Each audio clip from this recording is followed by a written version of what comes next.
Hi, Ronit. How are you Hi, doing? Eitan.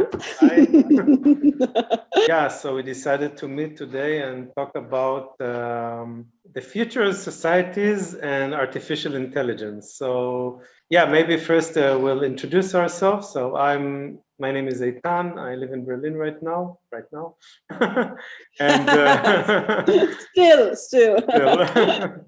And I'm an industrial designer, and I have my vlog, The Troublemaker. And Ronit from Munich, she has she owns the Sci-Fi Festival. She's the manager and owner. And maybe you want to tell a little bit about yourself. Yeah, yeah. I'm Ronit Wolf. As you said, I'm the owner and founder of Munich Science and Fiction Festival. I created it as the first science and fiction festival in southern Germany that combines science, art, and science fiction. And yeah, I'm a creator, I'm a misfit, and I'm living currently in Munich. Currently. Wait. Not bad, not that bad as you think, actually. Not that bad.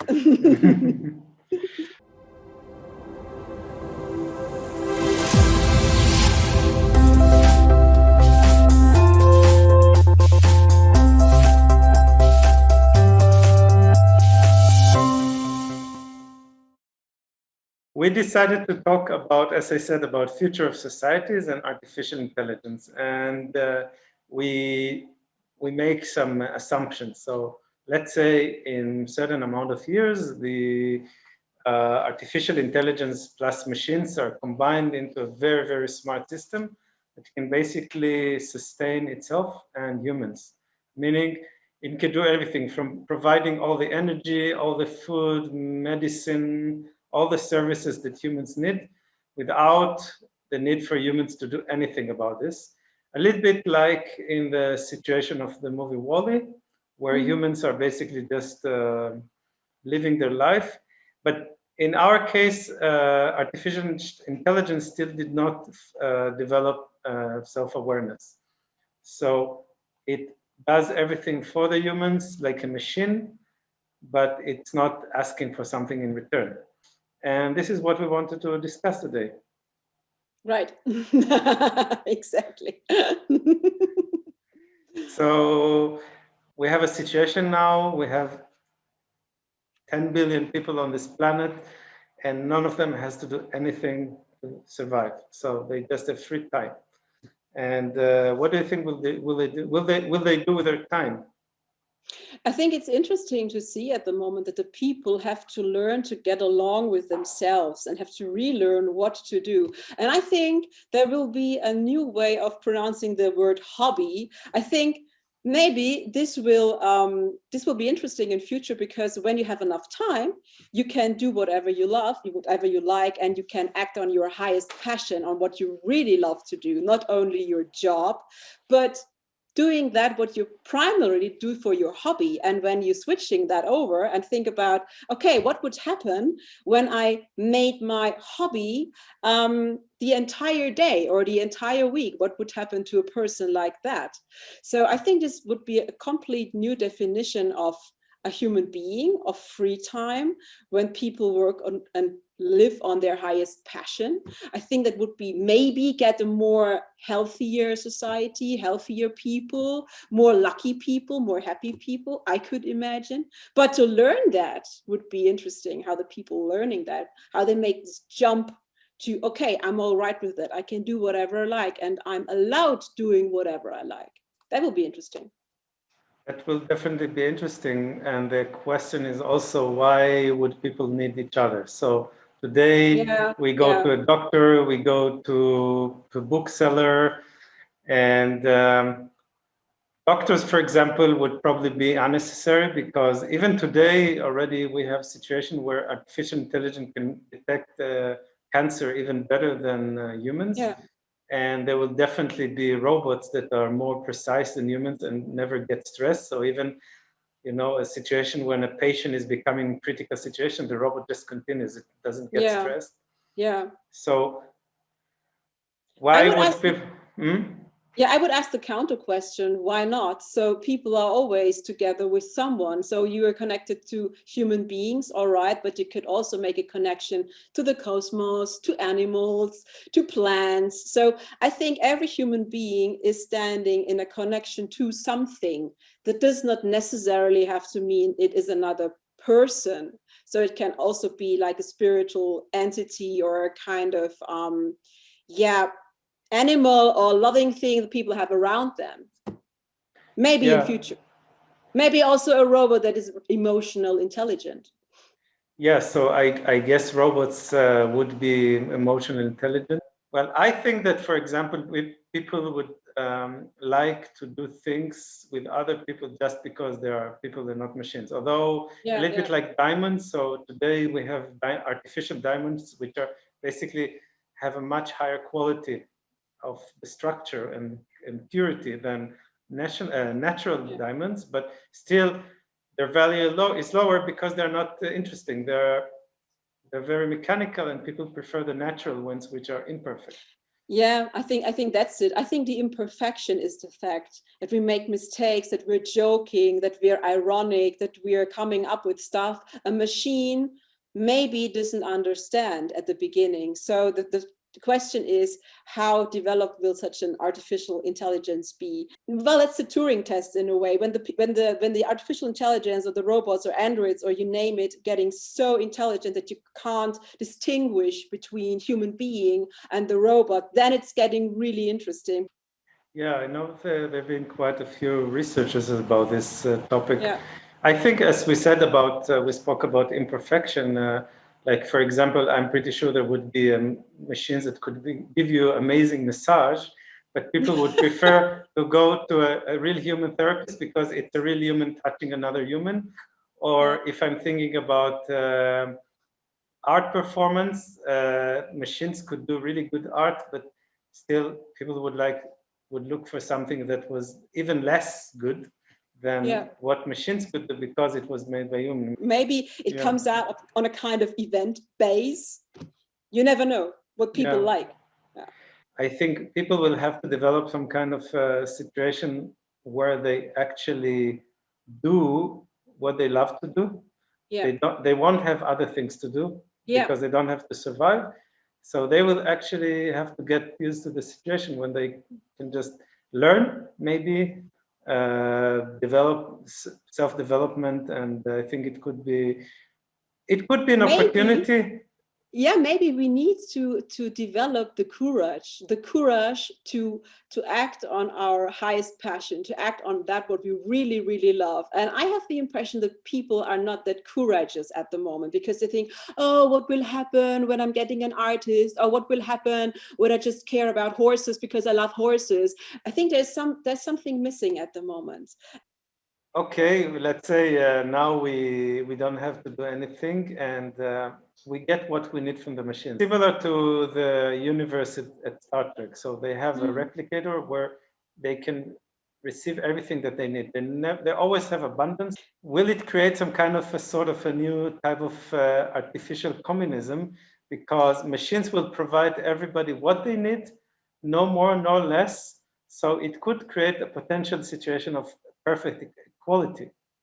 This is interesting because we have this in the Star Trek series. It's a kind of space communism where you can really replicate everything, I guess, except Starfleet uniforms and weapons. This is the only thing you can't replicate. I have the impression that when it's getting that long, when the people can do everything with the technology, there is no competition to have something else because everyone can have everything. I think that there won't be that much war, struggle, competition on Earth than we have now, because about what would we struggle then when you can just go inside the room and rebuild a car, or if you need it, or a dress or whatever. So But let me ask you a hard question. I mean, that's why I call myself the troublemaker. I know. You see this train over here. So Yeah, about yeah. about a week ago, I wanted to have a locomotive, a steam locomotive. I took look at some pictures on the internet. I designed it and 3D printed. But let's say I need a 3D printer. I want a big 3D printer now. or you tell them, hey, you know, I want to learn flying and I want to fly a really fast private jet. Will you receive everything that you want or anything that you just need? That's a good question. I think it's a bit restricted. Maybe it's a bit restricted, like in the Star Trek universe, where you can replicate everything except a few gadgets and except a few things.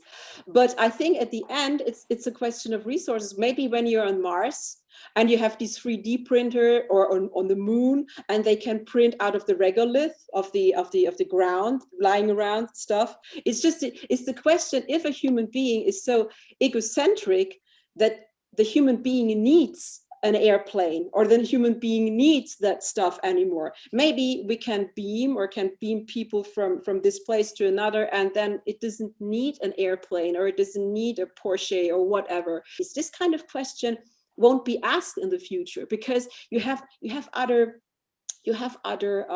ways of living, and you have other kind of wishes.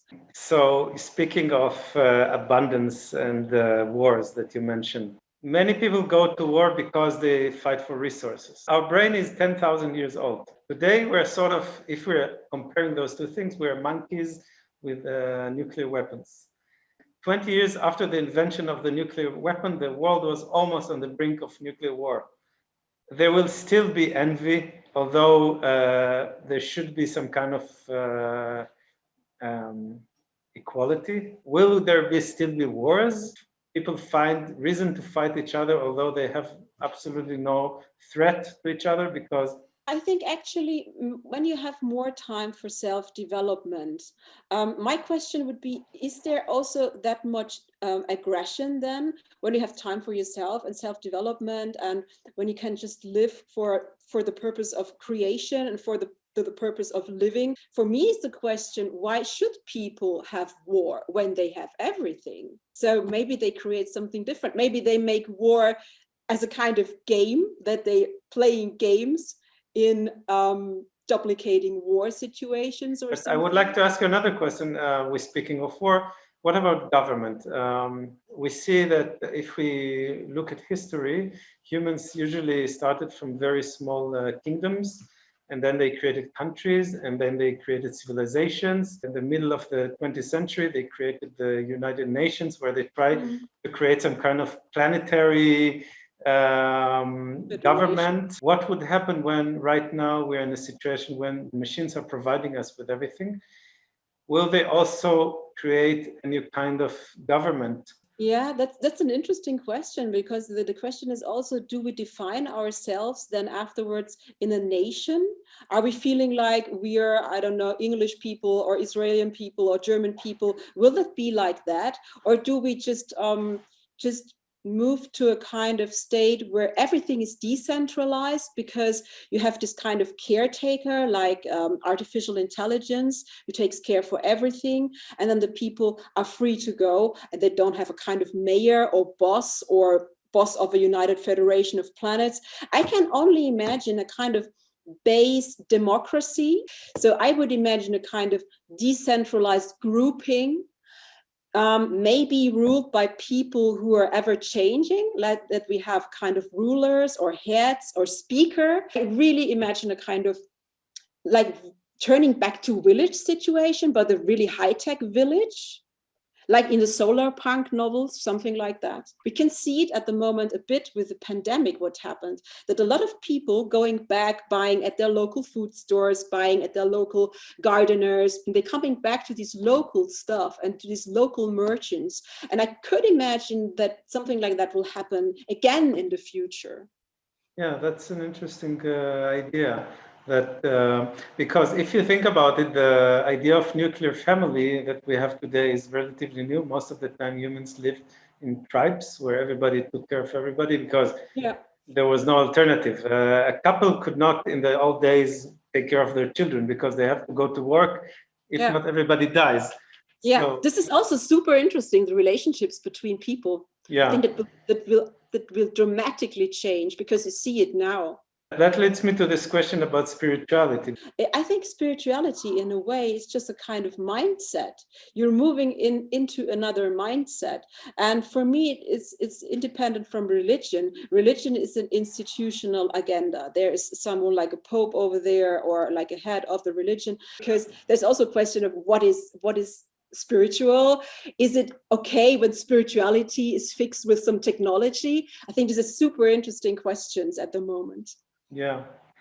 I think it's also about the perception of self and group, because spirituality is always about who am I, like God, society, structure, and when the self is actually not important, the importance will be challenged. You perceive yourself as important because maybe of the work you do, or maybe for other achievements that you've reached in your life. You could excel at other things, and I think this will have implication of how you perceive yourself. It could be a new science of mind, you know. This could be developed in a kind of new science of mind, and I think this is what will happen in the future.